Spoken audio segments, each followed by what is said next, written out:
না এটা তো এটা সিএনজি অটো এগুলো এটা তারা মালিক এটা ও যে ইয়ার ডাকে কমেডিয়ান কথা বুঝছেন এখন এটারা ধরেন ওই নানু ভাইয়া এক ভাগে তাই এক ভাগে আবার ওই যে লস্কর এক ভাবে বিভিন্ন ধরনের ভাবে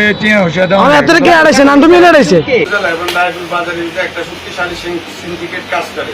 তাদের কাজ হলো চাঁদপুরের রাজনীতি পরিবহন সহ অনেক বড় বড় কোম্পানিরা রায়পুর টু চাঁদপুর রুটে তারা সিএনজি চালায়। এদের কাছ থেকে রায়পুরে আসার থেকে তারা উৎখাতে বসে থাকে। তাদের সাথে তারা একটা সিন্ডিকেট কাজ করতেছে শক্তিশালী। তারা পার ডে 20 থেকে 25,000 টাকা তারা কালেকশন করে। কিভাবে?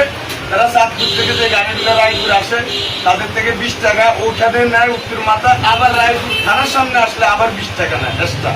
এগুলো করতেছে শাকিল নামে একটা ছেলে, তার বাড়ি সোনাপুর ইউনিয়ন 1 নম্বর ওয়ার্ড।